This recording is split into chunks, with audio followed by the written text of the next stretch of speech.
Path career institute के इस podcast में आपका हार्दिक स्वागत है। आज पाथ को शुरू हुए पूरे 11 मंथ्स कंप्लीट हो चुके हैं और पूरे 7,500 परिवार ने पाथ करियर इंस्टीट्यूट पर भरोसा किया है और उसी भरोसे पर पूरी टीम एनर्जी, डेडिकेशन और पूरी कंसिस्टेंसी के साथ लगी हुई है। आज का यह पॉडकास्ट पाथ करियर इंस्टीट्यूट की नई unit path pre foundation PPF के बारे में है। तो चलिए मैं इस प्री फाउंडेशन के बारे में पाथ के 3 को-फाउंडर्स DK सर, ये हमारे सीकर में 12 साल से नीट एस्पिरेंट्स को बायोलॉजी पढ़ा रहे हैं, AK सर केमिस्ट्री पढ़ा रहे हैं and Lata sir NEET aspirants को 11 साल से फिजिक्स पढ़ा रहे हैं। तो चलिए पाथ प्री फाउंडेशन के बारे में तीनों एक्सपर्ट से हम पूछते हैं। तो सबसे पहले मेरा सवाल DK सर से रहेगा। जनरली ऐसा होता है कि प्री फाउंडेशन के बारे में पेरेंट्स को नहीं पता होता है, वो पूछते हैं कि ये क्या है प्री फाउंडेशन। तो DK सर, मैं आपसे पूछना चाहूँगी कि प्री फाउंडेशन क्या है, सरल शब्दों में मेरे को समझाइए कि प्री फाउंडेशन है क्या। यस मैम, देखिए प्री फाउंडेशन एक आजकल एक सिनेरियो चल रहा है। आप अगर नीट और IIT जैसे कॉम्पिटिटिव एग्जामिनेशंस की प्रिपरेशन करते हैं तो ये नेशनल लेवल की जो एग्जामिनेशंस है, कंपटीशन को ध्यान में रखते हुए इन एग्जामिनेशंस की प्रिपरेशन के फंडामेंटल्स को, बच्चे की स्किल को, आफ्टर 10th बच्चा कौन सा सब्जेक्ट चुनेगा, उसके सब्जेक्ट के अंदर इंटरेस्ट को डेवलप करने के लिए, उसकी एनालिटिकल स्किल्स को डेवलप करने के लिए बिफोर 11th एंड 12th से पहले जो प्रिपरेशंस कराई जाती है उन्हें हम प्री फाउंडेशंस कहते हैं, जिसमें बेसिकली पाथ प्री फाउंडेशन का मतलब है क्लास 8, स्टैंडर्ड 9 एंड 10th की जो एजुकेशन है उसको अपन बोलते हैं पाथ प्री फाउंडेशन, और 11th एंड 12th को बोलते हैं अपन फाउंडेशन, नीट या JEE foundation, and after 12th को अपन बोलते हैं अचीवर्स। तो पाथ प्री फाउंडेशन में बेसिकली 3 स्टैंडर्ड्स स्टार्ट हुए हैं इस बार, 8th, 9th एंड 10th, जिसमें हमारा मेन मोटिव रहेगा कि नेशनल स्टैंडर्ड के एग्जामिनेशंस की ओलंपियाड बेसिस पर, जो कि एक नेशनल एग्जामिनेशन ही होती है, नेशनल एग्जामिनेशन के आने से पहले नेशनल एग्जामिनेशन का फील बच्चा ले और उस फील के अकॉर्डिंग वो अपने स्टैंडर्ड्स को सेट करे, वो पढ़े, सब्जेक्ट की डेप्थ को समझे, क्लास में बैठने का पैटर्न समझे, डिस्कशन टीचर के साथ, doubt solution, problem solving counters, इन सब के फैसिलिटीज़ को समझे, आखिर ऑब्जेक्टिव अप्रोच क्या होती है उसको समझे, नेगेटिव मार्किंग क्या होती है उसको समझे, कंपटीशन का रियल फील उसको रियल कॉम्पिटिटिव वर्ल्ड में आने से पहले ही पता चल जाए। तो that is called pre foundation. तो सर, जैसा कि पाथ करियर इंस्टीट्यूट नीट में बहुत अच्छा चल रहा था, तो इसके साथ साथ आपको प्री फाउंडेशन यूनिट शुरू करने की क्या ज़रूरत पड़ी? क्या पर्पस है प्री फाउंडेशन यूनिट का? देखिए मैम, एक्चुअली ये जो कॉम्पिटिटिव वर्ल्ड है ये अब और भी ज़्यादा, मैं कहूँगा प्रिसाइजली, अपने हॉरिबल मोड में आ चुका है। अब मतलब कहते हैं ना कि पहले जो शुरू करेगा वो पहले रेस को ख़त्म करेगा। तो कंपटीशन का मतलब ही ये है कि अपनी स्किल्स को डेवलप करके, अपने मतलब कैपेबिलिटीज़ को इंक्रीज़ करके, अपने एरिया ऑफ इंटरेस्ट को पहले पहचान कर उसके लिए पहले प्रिपरेशन स्टार्ट करके आप कंपटीशन में बहुत आगे बढ़ सकते हो। जैसा कि एक प्रोवर्ब भी है, better planning is half done. मतलब आपने बहुत अच्छे से प्लानिंग पहले से कर रखी है, आप उसको एग्जीक्यूट भी अगर समय के साथ कर रहे हो, और जब आप रियल कॉम्पिटिटिव वर्ल्ड में एंटर करते हो तो बहुत अच्छे से आप ट्रेंड होते हो, वेल स्किल्ड होते हो और चीज़ों को बहुत अच्छे से समझ सकते हो। तो मेरा मानना है, एक बहुत सिंपल से एग्जामिनेशन से एग्जाम्पल से अगर मैं इस एग्जामिनेशन को एक्सप्लेन करूं तो ऐसे कह सकता हूं कि मतलब पहली बार अगर आप किसी भी एग्जामिनेशन को फाइट करने जा रहे हो, आपको उसके बारे में कुछ आइडिया नहीं है या फिर आपको उसके क्वेश्चंस के स्टैंडर्ड का आइडिया नहीं है, तो फिर आपके कहीं एक नर्वसनेस, एक fear of failure any time brain में रहता है कि ऐसा हुआ, कैसा आ गया क्वेश्चन, क्या होगा, तो उतना फोकस नहीं रहता। लेकिन अगर आपने उसको पहले ही डिकोड किया हुआ है तो फिर जब आप कॉम्पिटिटिव वर्ल्ड में आते हो तो एक स्टेप फॉरवर्ड हो अपने कॉम्पिटिटर्स से, और उसके अंतर्गत आपको हर चीज़, हर स्किल, सब कुछ पहले से पता है, क्वेश्चंस का पैटर्न पता है, क्वेश्चन का एक्सट्रीम पता है, क्वेश्चन का लो लेवल पता है, तो आप हर तरीके से मतलब प्रोग्राम्ड हो उस एग्जामिनेशन को फाइट करने के लिए नेशनल लेवल पे। तो मुझे लगता है कि कॉम्पिटिटिव वर्ल्ड जिस तरीके से कॉम्पिटिटर्स बढ़ रहे हैं, लाइक फॉर एग्जांपल अगर आप डेटा देखो तो एक ज़माना हुआ करता था जब हम सब 11th और 12th में पढ़ा करते थे, तो उस समय लगभग जो कॉम्पिटिटिव सीट्स हुआ करती थी नीट के लिए, जेई के लिए, नीट के लिए लगभग 10, साढ़े 10, 9 लाख बच्चे एडमिशन अपना फॉर्म फिल करते थे, आवेदन करते थे नीट के लिए। और आज की तारीख में आप देखो तो 24 lakhs 25 lakhs स्टूडेंट इसमें आवेदन कर रहे हैं और सीट्स उस प्रोपोर्शन में इतनी नहीं बढ़ी हैं। तो बेसिक सी अगर अपन कैलकुलेशन निकालें तो एक सीट के लिए लगभग अगर आईआईटी की बात करें तो 70 या 75 स्टूडेंट्स फाइट कर रहे हैं, और मेडिकल की बात करें तो एक गवर्नमेंट एमबीबीएस सीट के लिए इंडिया में लगभग 40 से 45 स्टूडेंट्स फाइट कर रहे हैं। तो इस बढ़ते हुए कॉम्पिटिटिव वर्ल्ड में अगर अपन थोड़ी सी प्लानिंग पहले से करके रखें, थोड़ा सा अपने आप को एक्स्ट्राऑर्डिनरी अप्रोच से आगे बढ़ाएं, तो हो सकता है अपने कॉम्पिटिटर्स को हम पीछे छोड़कर बहुत जल्दी विदाउट बीइंग अ ड्रॉपर हम अपने टारगेट को अचीव कर सकते हैं। दैट्स वाई हमें लगता है कि pre foundation is a good thing. जैसा कि सर आपने बताया कि बच्चों को फियर ऑफ फेलियर होता है, तो कुछ कुछ बच्चों को फियर ऑफ सब्जेक्ट भी होता है। उस फियर ऑफ सब्जेक्ट को आप कैसे दूर करोगे बच्चे के मन से? देखिए, मेरा मानना है जैसे कि हम सभी इतने अनुभवी टीम का निर्माण कर चुके हैं जिन्होंने अब तक 10,000 या उससे भी ज़्यादा स्टूडेंट्स को मेडिकल कॉलेज में पहुंचाया है, तो बहुत बारीकी से हम चाइल्ड साइकोलॉजी को, स्टूडेंट के माइंडसेट को, उसके डाउनफॉल्स को बहुत अच्छे से एनालाइज कर चुके हैं हम लोग।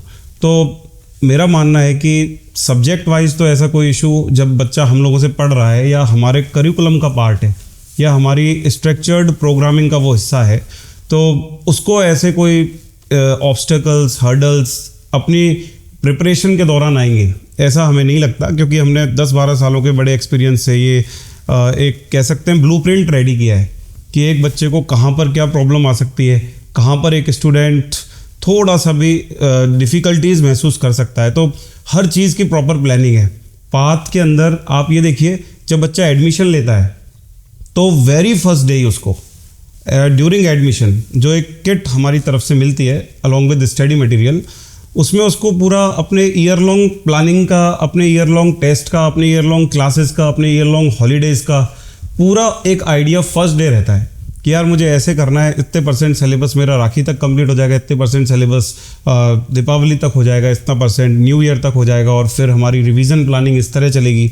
और पाथ का करिकुलम भी इस तरह से स्ट्रक्चर्ड है कि approximately 7 times in a year long year studies के अंदर हम 7 times उसका एक रिवीजन कराते हैं जो बच्चा फाउंडेशन में एडमिशन लेता है। तो सब्जेक्ट वाइज तो ऐसा ही नहीं, और वैसे हम तीनों ही अपने अपने सब्जेक्ट को डील कर रहे हैं। तो नीट के स्टूडेंट के लिए हमारा मानना ही है कि केमिस्ट्री एंड बायोलॉजी तो वो इन जनरल डील कर लेता है, क्योंकि जब वो 10th से 11th में जब सब्जेक्ट चुनता है तो 10th to 11th के अंदर आते वक्त अगर वो बायोलॉजी चुनता है, ऑप्ट करता है, तो वो बहुत अच्छे से अपना माइंडसेट मेकअप कर चुका होता है कि biology is my favourite subject, और chemistry along with biology relatable ही है।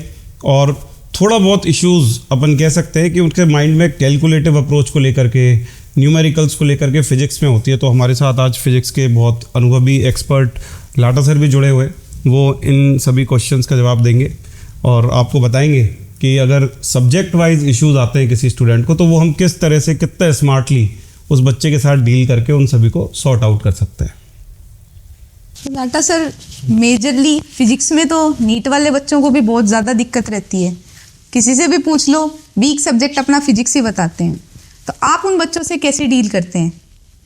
देखिए, अभी अगर मैं बात करूं अपने इस करंट पॉडकास्ट के इस टॉपिक को लेकर, तो आज आपने जो क्वेश्चन मुझसे भी कनेक्ट किया है कि बच्चों को जो फिजिक्स में प्रॉब्लम आती है, मैं अगर इस करंट ईयर की बात करूं तो कई, जैसे अभी बच्चों को हमने पढ़ाया in the classroom, literally classroom में पढ़ाते वक्त कई बच्चे ऐसे होते हैं जो एक बार बताने से तुरंत पहले वो चीज़ को कनेक्ट कर लेते हैं, और कई बच्चे ऐसे होते हैं जो स्ट्रगल कर रहे होते हैं और पास वाले को देख के डर रहे होते हैं, यार इसने तुरंत आंसर कैसे दे दिया।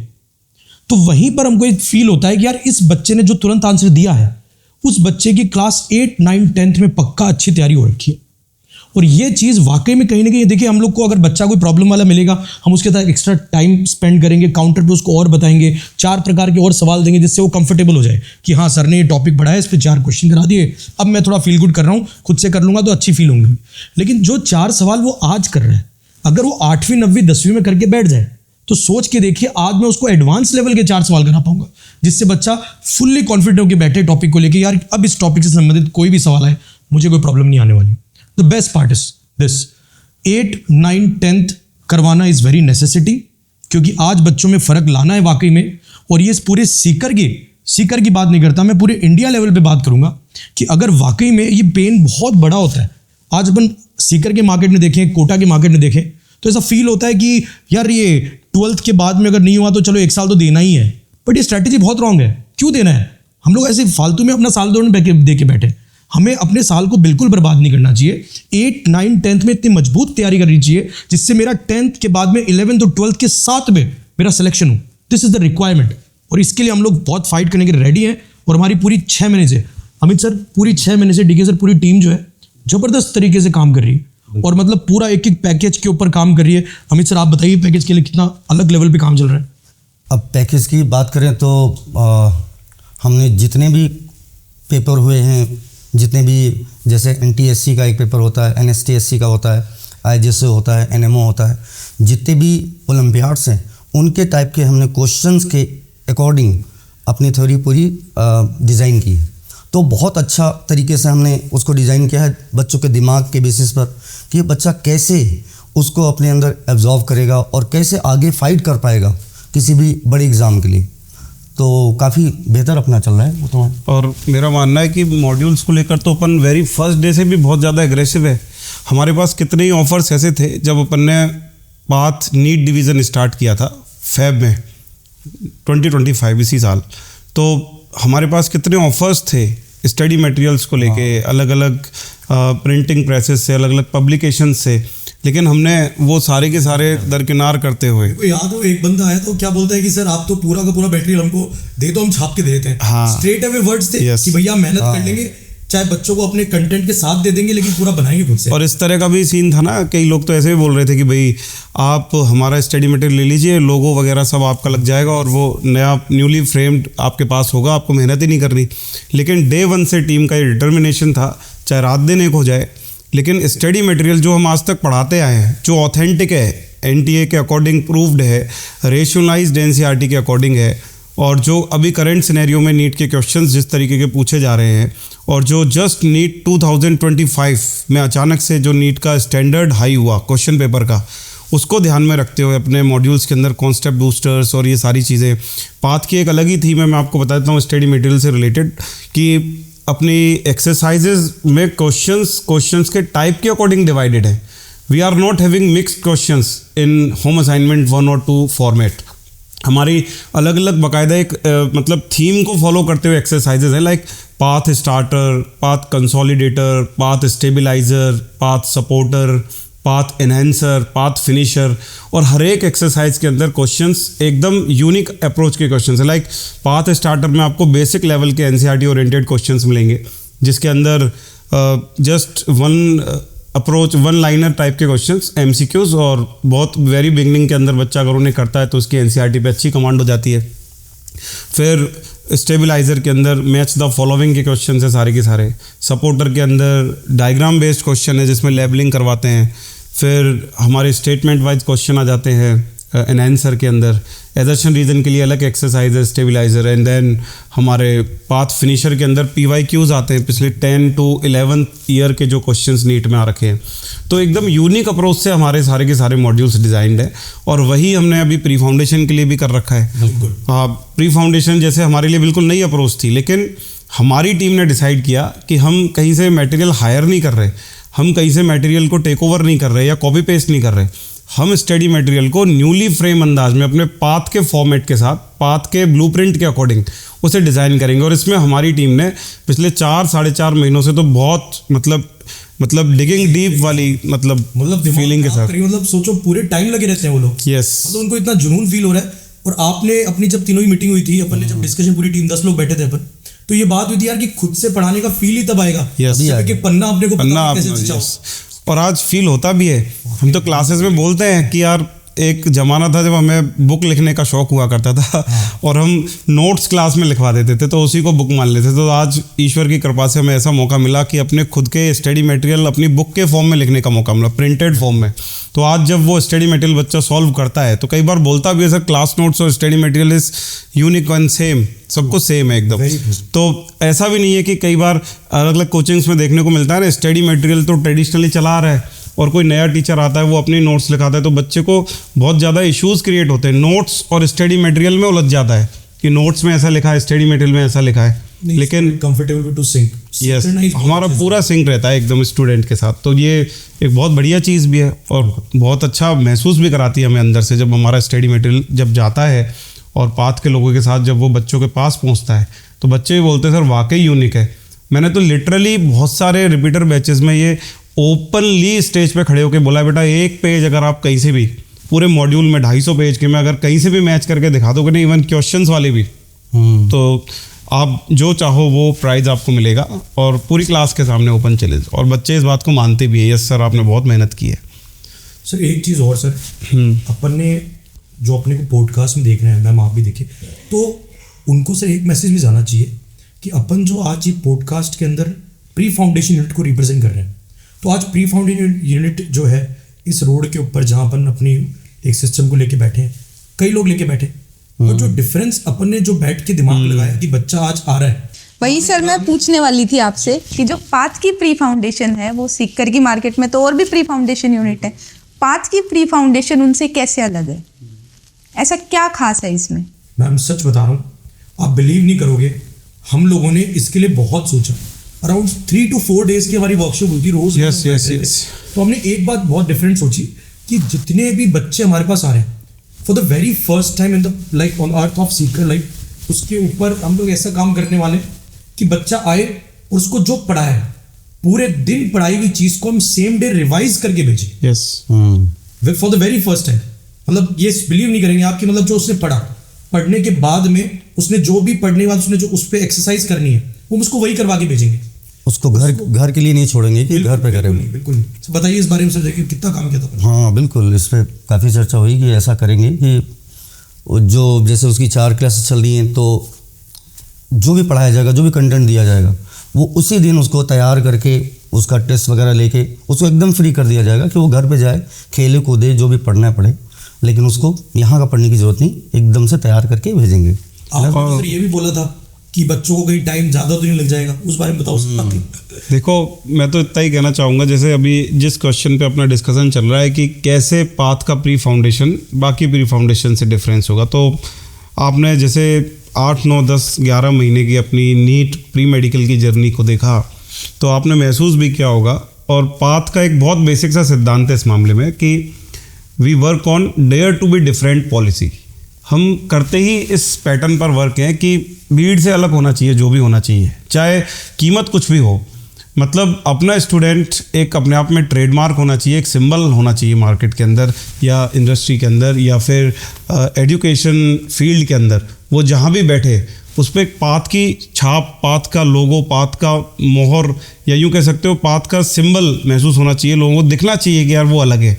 तो हमारे अंदर ऐसा नहीं है कि सिर्फ पढ़ा दिया, होमवर्क दे दिया और वो बच्चा घर पे गया, होमवर्क करा, अगले दिन चेक करा दिया और आ गया। नो, हमने तो ऑडियो विजुअल अप्रोच को भी फॉलो करने की प्लानिंग कर रखी है पूरी। 3D complete. हाँ, जैसे आप हमारे ब्रोशर्स को भी देखोगे उस पर QR कोड दे रहे हैं, QR कोड को आप स्कैन करोगे तो आपको हमारा 3D स्टूडियो का जो लुक है वो नज़र आएगा। उसमें कैसे बच्चों को पूरा, जैसा कि अभी कुछ देर पहले डिस्कशन हुआ था ना, फिजिक्स को और कैसे आसान बना सकते हैं, तो बहुत सारे कॉन्सेप्ट ऐसे होते हैं ना फिजिक्स में जो 3D अप्रोच के होते हैं, वो इमेजिनेशन के बियॉन्ड होता है 2D बोर्ड पर। तो उसको अगर अपन 3D बोर्ड के ऊपर अगर बच्चे को करके ही दिखा दिया यार इलेक्ट्रोमैग्नेटिक इफेक्ट कैसे लग रहा है, या फिर ग्रेविटेशन, या फिर अपने जो भी सोलर सिस्टम में ये जो सैटेलाइट्स हैं वो घूम रहे हैं, ये सब कैसे हो रहा है, कौन किसको अट्रैक्ट कर रहा है, अगर वो विजुअलाइज हो जाता है तो मुझे नहीं लगता उसको फिर याद करना एक बहुत बड़ा इशू हो सकता है। उसकी प्रैक्टिस में आ गया सर वो चीज़। यस, और पाथ के प्री फाउंडेशन में हम ये भी ध्यान रखेंगे कि बच्चा जुवेनाइल एज के अंदर है और इतना मैच्योर भी नहीं है, तो उसको टीचर्स और जो उनको गाइड करने वाले मेंटर्स और उनके जो मतलब केयर टेकर्स होंगे वो हाईली स्किल्ड होने वाले हैं और वो उनको ग्रूम अप बिल्कुल उसी तरीके से करेंगे जैसे वो खुद के ही बच्चे हों। और दूसरी बड़ी बात, पढ़ाई के साथ साथ, एजुकेशन के साथ साथ हम लोगों ने ये भी प्लान किया है कि बच्चों को एजुकेशनल ट्रिप्स और बहुत सारी एक्स्ट्रा करिकुलर एक्टिविटीज़ जो पढ़ाई के साथ ज़रूरी होती है। और क्लास एक्सपेरिमेंट्स भी था। यस, एक्सपेरिमेंट्स का भी हमने अपना एक डिज़ाइन किया है कि यार बच्चे ने अगर ये देखा कि एक सेल ऐसी होती है तो उसको अनियन पील एक्सपेरिमेंट अंडर लाइट माइक्रोस्कोप दिखाया जाएगा कि देखिए ये कैसे पील को ऑफ करके कैसे स्टेनिंग की जाती है, कैसे उसको जूम करके मैग्नीफाई करके अपन सेल्स को देख सकते हैं, वॉल क्या होती है, ये सारी चीज़ें उनको विजुलाइज कराई जाएंगी। अटेंटिवनेस भी बढ़ेगी। यस, अटेंटिवनेस, क्यूरियोसिटी, मतलब हम ये भी मानते हैं कि सब्जेक्ट को हिस्ट्री नहीं मिस्ट्री समझ के पढ़ाया जाए, हिस्ट्री नहीं मिस्ट्री समझ के पढ़ाया जाए। इसका मतलब ही ये न्यू मतलब एक बच्चा क्या है, कोरा कागज़ है। 8, 9, 10 का स्टूडेंट इज़ अ कोरा कागज़, ब्लैंक पेपर। आप उस पर जैसा फर्स्ट अप्रोच के अंदर लिख देंगे वो उसके जीवन की अमिट छाप होगी, अनफॉरगेटेबल मोमेंट्स होने वाले हैं। तो आप ये क्वेश्चन, ये बात इस बात से भी रिलेट करती है कहीं ना कहीं कि यार बच्चे को प्री फाउंडेशन क्यों करना चाहिए, क्योंकि हमने जो एक बड़ी प्रॉब्लम महसूस की है ना अपने अब तक के एकेडमिक कैलेंडर के अंदर या अपने अब तक के एकेडमिक करियर के अंदर, जब वो बच्चा आता है ड्रॉपर बन के या फिर वो बच्चा आता है 10th करके, तो एक बार उस बच्चे के दिल के दीवारों पर जो लिखा हुआ होता है वो एक अलग फॉर्म होता है। और जब वो दूसरे तरीके से उसी चीज़ को पढ़ रहा होता है, थोड़ा सा अप्लाइड अप्रोच के साथ पढ़ रहा होता है, थोड़ा सा एक्सपेरिमेंटल स्किल के अप्रोच से पढ़ रहा होता है, थोड़ा सा साइंटिफिक अप्रोच से पढ़ रहा होता है, तो बच्चा काफ़ी समय तक तो इसी उलझन में रहता है कि यार मैम ने जो लास्ट ईयर पढ़ाया था वो सही है या ये सही है, वो चीज़ मिट नहीं रही है, ये चीज़ कैसे मैं एक्सेप्ट करूं। तो इस तरीके की चीज़ों में उलझ के रह जाता है। अब क्यों ना इस कोरे कागज़ पर 8th स्टैंडर्ड से ही एकदम परफेक्टली वही लिखा जाए जो नीट या IIT के लेवल के साथ मैच करने जा रहा है। तो आई डोंट थिंक कि उसको 10th से 11th में मूव करते वक्त अपने जैसे दूसरे जगहों से आ रहे बच्चों के साथ कॉम्पीट करते वक्त किसी भी तरह का कोई इशू हो पाएगा। अपन कल बात भी कर रहे थे ना कि हम दुनिया देखते हैं 3D में Yes. और पढ़ाते हैं 2D में। Yes. तो बच्चा कैसे ऑब्जॉर्व करेगा? वही। अगर उसे 3D एक्सपेरिमेंट्स दिखाएंगे तो दिमाग में तुरंत बातें आ जाएंगी। True sir, true. कंपटीशन में तो सर कोई इशू नहीं होगा बच्चे को, लेकिन जनरली क्या होता है, बच्चा जब स्कूल से कोचिंग सिस्टम में आता है तो उनको एक अलग डर लगता है। उस डर को कैसे कम करें, बच्चे के अंदर से उस डर को कैसे हटाएगा pre foundation? Let me give you for this understanding. For the first time, हम लोगों ने इसके लिए कंप्लीट यूनिटी अलग बना दी, और आप बिलीव नहीं करेंगे उसका जो एनवायरनमेंट हमने दिया है, हमारी जो विजुअलाइजेशन है, मतलब हमने कोई उसमें कोई सोचा ही नहीं कि यार कोई कोचिंग का फील देना है। हम तो उसको वाकई में बहुत प्रिसाइजली एक एक चीज़ को समझाने के लिए उसका जो क्लास में दीवारों का एनवायरनमेंट, उसको जो क्लास में बैठ के जो फील आना चाहिए ना कि वाकई में यार मैं स्कूल के साथ में एक एडवांसमेंट करने आया हूँ यहाँ पे, कंप्लीट वो सिनेरियो वहाँ पे फील करवा रहे हैं। एंड इन द नेक्स्ट हमारी जो नेक्स्ट पॉडकास्ट में आपको ही करना है वो, जिसके अंदर आप हमारा पूरा वो जो टूर करवाएंगे वहाँ का, तो वो भी आप लिटरली जब देखेंगे सब तो उनको लिटरली फील होगा कि यार कि कुछ अलग लेवल पे काम कर रहे हैं। इनका ये वाकई में कोई कोचिंग नहीं है, ये कोई मतलब एक ढर्रे पे बैठ के 2 बच्चों को ट्यूशन नहीं दे रहे हैं, ये वो एक अलग अप्रोच के साथ आए हैं और कुछ अलग करना चाहते हैं वाकई में मार्केट में। तो सर जो 11th 12th के बच्चे हैं जो नीट की प्रिपरेशन कर रहे हैं, डॉक्टर बनना चाहते हैं, वो नीट देते हैं, जेई वाले बच्चे जेई का एग्ज़ाम देते हैं, तो 8th 9th 10th वाले बच्चे क्या करते हैं? इनके लिए कंपटीशन क्यों? मेरा मानना है, देखिए बहुत सारे पेरेंट्स को नहीं पता होता, बहुत सारे इंस्टीट्यूट्स को ये बात नहीं पता होता, वो प्री फाउंडेशन स्कूलिंग के नाम पे शिफ्ट तो कर लेते हैं, लेकिन उनको वही स्कूलिंग स्टैंडर्ड का जो मटेरियल है और जो कंटेंट है वही डिलीवर करते रहते हैं। लेकिन हमारा अप्रोच इसमें बिल्कुल अलग है। मैंने जैसा कि आपको पहले भी बताया कि एक स्टेजेस होते हैं, लेवल्स होते हैं। जैसे एक बहुत बड़ा चैम्पियन इंडियन टीम को रिप्रेजेंट करता है आज की तारीख में, वो इंडियन टीम या नेशनल खेलने से पहले, स्टेट खेलने से पहले अंडर 13, अंडर 16, अंडर 19 जैसे नेशनल लेवल के कॉम्पिटिटिव एग्ज़ाम या कॉम्पिटिटिव कह सकते हैं ओकेजन्स में वो अपीयर हो चुका होता है। तो ठीक इसी तरीके से 8, 9, 10th में बहुत सारे नेशनल लेवल के, स्टेट लेवल के ओलंपियाड एग्जामिनेशंस होते हैं और उनको बहुत अच्छे ऑर्गेनाइजेशंस ऑर्गेनाइज करवाते हैं। लाइक सिल्वर एक्ट एक फाउंडेशन है, SFO के एग्जामिनेशन क्लियर करवाते हैं ये, और मतलब IAPT Indian association of physics teachers, India के टॉप मोस्ट फिजिक्स ब्रेन्स ने मिलकर के इसको बनाया है, जिसके अंतर्गत ऐसे ऐसे एग्ज़ामिनेशंस होते हैं जैसे IES, P, NTSE और जैसे कि NSTSE, और मतलब ऐसे एग्ज़ामिनेशंस में बच्चा नेशनल लेवल पे अभी से ही अपने आप को जज करने, अपने आप को कॉम्पीट करने की कोशिश करेगा। और ये अलग अलग सब्जेक्ट्स में होते हैं, लाइक फिजिक्स में होता है, केमिस्ट्री का होता है, बायोलॉजी का होता है, और इसमें I think reasoning and mental aptitude से रिलेटेड भी इसमें टेस्ट होते हैं। तो बच्चा मतलब 360 डिग्री पे अपने आप को ग्रूम अप कर सकता है।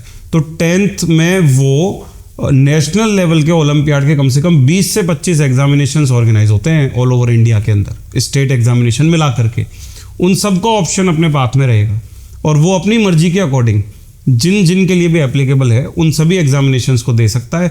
और हमारा एक ड्रीम है, देखिए मैं इस पॉडकास्ट में बोल रहा हूँ कि पाथ का कोई बच्चा इस प्री फाउंडेशन विंग से पढ़ करके इंडिया को रिप्रेजेंट करे ओलंपियाड लेवल पे, चाहे वो मैथ्स ओलंपियाड में हो या बायोलॉजी ओलंपियाड में हो या फिजिक्स ओलंपियाड में हो। और ये हमारा एक ड्रीम है। और अगर 10th तक बच्चा इस लेवल को अगर टच करने की प्रिपरेशन करता है तो मुझे नहीं लगता नीट और जेई जैसे कॉम्पिटिटिव एग्जामिनेशन उसके लिए बहुत हार्ड हो सकते हैं। दैट्स वाई ये तो बिल्कुल क्लियर है कि 8, 9, 10th में भी बच्चा ओलंपियाड के इन एग्जामिनेशंस के थ्रू नेशनल स्टैंडर्ड के एग्जामिनेशन की प्रिपरेशन करेगा यहाँ से। और क्वेश्चन करने का थोड़ा तरीका भी उसका बदल जाएगा कि कम्पिटिटिव एग्ज़ाम के क्वेश्चंस कैसे वो अटैम्प्ट करता है। सीधे वो नीट में आता है, जेई में आता है, तो मिलता क्या कि वो क्वेश्चन देखता है, समझ ही नहीं पाता। एग्जैक्टली है बात नहीं सर? उसका माइंडसेट बनेगा। इसमें मेरा पूरा मानना है वो 3 घंटे दिमाग कैसे चलता है उस एग्जामिनेशन हॉल के अंदर, it's all about that mindset. 100%। पूरी लड़ाई माइंडसेट की है। पहले से प्रेशर फील करना सीख जाएगा वो। प्रेशर को फील करना, उसे हैंडल करना, उसे टैकल करना, और फिर उसमें अपने आप को कूल एंड काम रखते हुए टेम्परामेंट सेट करना। और फिर उसको जैसे नीट 2025 का जो एग्जामिनेशन है वो यही तो सिखाता है हमें।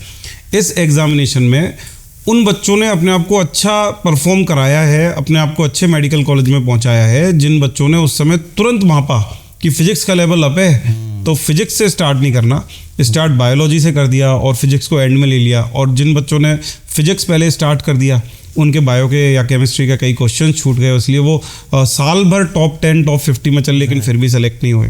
तो एग्ज़ाम स्ट्रेटेजी क्या होनी चाहिए वो एक बहुत बड़ा इशू होता है मेरे ख्याल से। और ये जो कोचिंग फाउंडेशंस जो होती हैं वो एग्ज़ाम स्ट्रेटेजी के लिए ही आई थिंक बच्चे को प्रिपेयर करती है। सर मैं तो इसमें ये बात बिल्कुल बोलूँगा कि जो पेरेंट्स वाकई में कॉन्शियस है अपने बच्चों के करियर को लेके, they should enrol in this.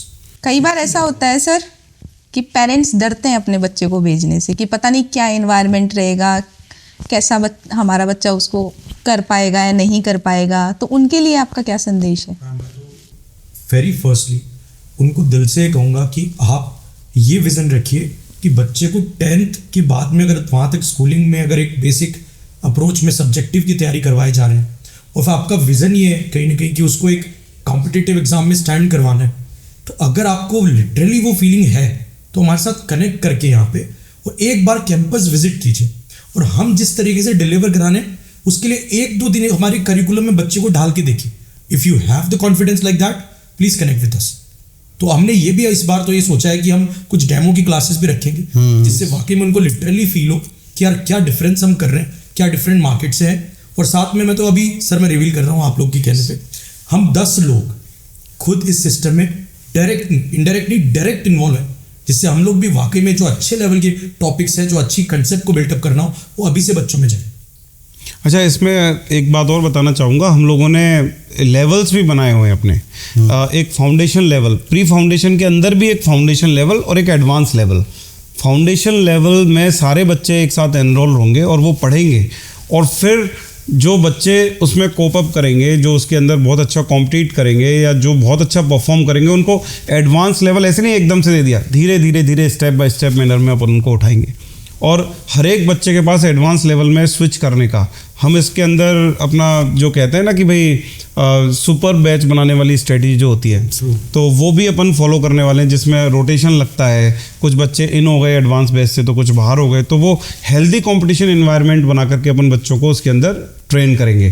तो इसके अंदर एडमिशन्स हमारे जो हैं वो ऑनगोइंग है, जैसा कि हमने अभी अभी कहा भी था कि 22 जनवरी से हमारा फर्स्ट बैच जो है प्री फाउंडेशन का 8, 9, 10 वो स्टार्ट हो जाएगा, और इसी का जो सेकंड फेज़ रहेगा वो 5th ऑफ Feb से स्टार्ट हो जाएगा।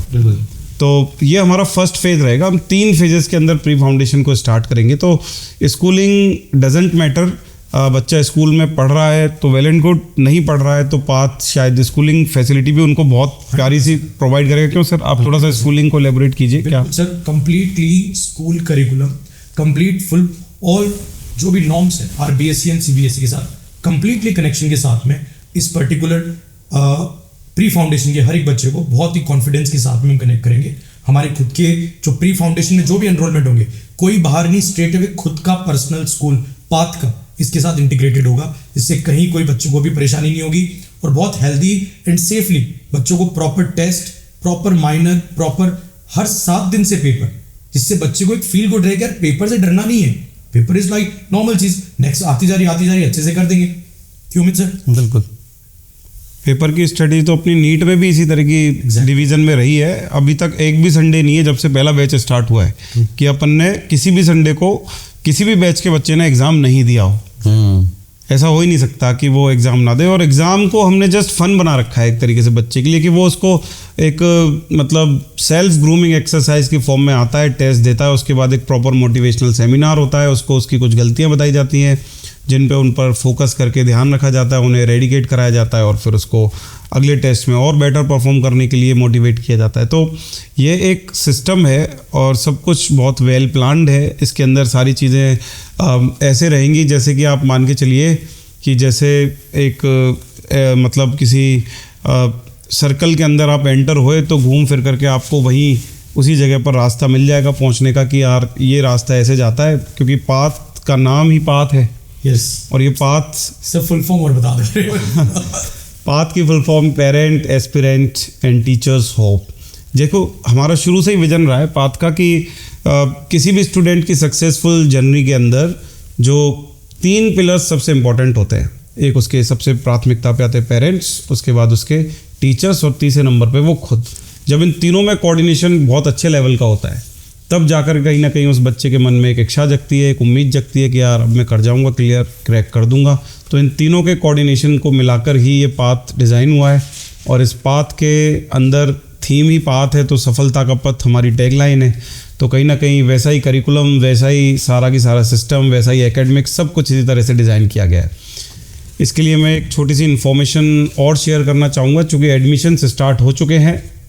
तो पाथ का एक बहुत बढ़िया स्कॉलरशिप टेस्ट भी चलता है जिसे पल्स कहते हैं, path ultimate learning scholarship examination. इसके अंदर बच्चा 90% तक की स्कॉलरशिप अवेल कर सकता है अपने पाथ के ऑन सेंटर, ऑन कैंपस आकर के जो वो टेस्ट देगा। उसका 75 मिनट्स का एक पेपर होगा, ऑब्जेक्टिव अप्रोच का पेपर, जिसके अंदर उसके 10 क्वेश्चंस 5 अलग अलग सब्जेक्ट से रिलेटेड होंगे, like physics, chemistry, biology and mental ability and mathematics. और ये 75 मिनट्स का जो पेपर होगा, इसका सिलेबस रहेगा जस्ट 1 ईयर प्रीवियस सिलेबस। जैसे 8th का बच्चा जब एडमिशन लेने के लिए अपना पल्स टेस्ट देगा तो उसका सिलेबस रहेगा 9th का करिकुलम, 7th का करिकुलम, 9th स्टैंडर्ड के लिए 8th का करिकुलम, एंड 10th स्टैंडर्ड वाले बच्चों के लिए 9th में जो उसने पढ़ लिया वो करिकुलम। तो ज़्यादा कुछ नहीं है, जो प्रीवियस ईयर में बच्चा पढ़ा है वही पढ़ करके अपना टेस्ट देगा, और उसमें उसके जो भी रैंक आएंगे, मार्क आएंगे, उनके अकॉर्डिंग उसको स्कॉलरशिप भी अवेल हो जाएगी। और शायद इसमें अर्ली बेनिफिट ऑफर भी है सर, 100%। थोड़ा सा बताइए आप उसके बारे में। सर अर्ली बेनिफिट्स के अंदर देखिए, वेरी फर्स्टली हम लोग कोई बिजनेस पॉइंट ऑफ व्यू से लेके हमने कुछ सोच नहीं बनाई, हम सिर्फ इतना चाहते हैं, और वाकई में हमारा ड्रीम है कि इस इंडस्ट्री में चाहे वो नीट एस्पिरेंट हो, चाहे वो जेई एस्पिरेंट्स हो, उनका समय और उनका साल वेस्ट ना हो। तो हम लोगों ने अर्ली बेनिफिट्स में ये रखा कि हमारी जो फीस है उसमें लगभग पूरे जितने भी लोग ऑफर कर रहे हैं इस तरीके के कोर्सेज से मार्केट के अंदर, उन पूरे सभी लोगों की अगर कंपैरिजन करते हैं तो उनसे वेरी फर्स्टली हमारी फीस बहुत कम है। एंड सेकंड थिंग, जो हमने फीस डिसाइड करी उसमें भी अराउंड 15% का हम लोगों ने discount just for the early benefits के वे में आप लोग को रिप्रेजेंट किया है, जो कि स्क्रीन पे आप लोग देख भी पा रहे होंगे। और ये हमारी कंसेक्यूटिव संडेज को ऑर्गेनाइज होगा। आप अपकमिंग किसी भी संडे को 20th ऑफ जनवरी से पहले किसी भी संडे को आकर के आप ये एग्जामिनेशन दे सकते हैं। 28 दिसंबर को दे सकते हैं, उसके बाद न्यू ईयर के अंदर 4 जैन को दे सकते हैं, उसके बाद 11 जनवरी को आके दे सकते हैं। और टेस्ट हमारे ऑन कैंपस सेंटर पे ही रहेगा, पिपराली रोड पर जो हमारा कैंपस है वहीं पे। बाकी प्री फाउंडेशन के लिए हमने एक अलग ही विंग, अलग ही बिल्डिंग डिज़ाइन कर रखी है शायद, और उसके अंदर पूरा सिस्टम, उनके सारे टीचर्स सेपरेट। और मैं आपको ये भी रिवील कर देता हूँ कि जो प्री फाउंडेशन विंग में टीचर पढ़ाएंगे वो स्पेशलाइज्ड हैं ओलंपियाड टीचिंग के लिए, ओलंपियाड करिकुलम के लिए। और उसके अंदर हमारे जो को फाउंडर्स हैं वो भी अपनी मतलब काबिलियत को बिखेरने के लिए टाइम टू टाइम जाएंगे, बच्चों से 1-to-1 बातें करेंगे, बच्चों को अपने जो सुपर सीनियर्स यानी कि सो कॉल्ड रिपीटर्स पढ़ रहे हैं उनके एक्सपीरियंसेस शेयर करेंगे कि बेटा उन्होंने क्या गलती कर दी कि वो रिपीटर बने, जो अपने को नहीं करनी। क्योंकि बेसिकली पाथ एक थीम पे काम करता है कि अगर कोई बच्चा फाउंडेशन में यहाँ पे आके जुड़ता है या एडमिशन लेता है तो वो रिपीटर ना बने, और अगर वो प्री फाउंडेशन में स्टार्ट करता है तो we are so much pretty sure कि शायद वो सवाल ही नहीं उठता कि 12th के बाद एक आध ड्रॉप की ज़रूरत पड़ जाए, अगर वो अंडर एज नहीं है तो 100% है ना। तो वैसे भी हमारा करिकुलम शायद ICSE के अकॉर्डिंग इंटीग्रेटेड रहेगा। 100%। और अपन ने जो करिकुलम डिज़ाइन किया, ICSE बोर्ड आप जानते होंगे 2 ईयर मतलब फॉरवर्ड वे में वर्क करता है CBSE और RBSE से। तो अगर अपन ने 9th पढ़ा दी तो समझ लो नीट का 11th कंप्लीट हो गया, और 10th पढ़ा दी तो 12th कंप्लीट हो गया। तो ऐसी स्थिति में एक्सपर्टाइज हमारे साथ हैं, 12, 15, 21 सालों के अनुभवी टीचर्स हैं, वो क्लासेस में जाएंगे तो बच्चा एक मैस्मराइज्ड वे में पढ़ेगा और बहुत स्ट्रक्चर्ड करिकुलम का वो पार्ट बनेगा। तो इशू ही नहीं है इस तरह का कि यार वो कहीं फेल हो सके आगे एग्जामिनेशंस के अंदर। और ड्रीम है वाकई में, और मेहनत करने से होता है। यस, मेहनत से ही होता देखा है लोगों को, हम भी मेहनत कर रहे हैं, करके दिखाएंगे। प्लीज़ ट्रस्ट कीजिए आप सभी जो लोग हमारे पॉडकास्ट को देख रहे हैं, दैट्स वेरी इंपॉर्टेंट। सो आज का अपना इतना वैल्यूएबल टाइम देने के लिए आप लोगों का बहुत बहुत thank you. Thank you DK sir, thank you AK sir, thank you Lata sir. आप लोगों का भी बहुत बहुत धन्यवाद। इसी तरीके से जुड़े रहिए और मिलते हैं नेक्स्ट एपिसोड में। Thank you.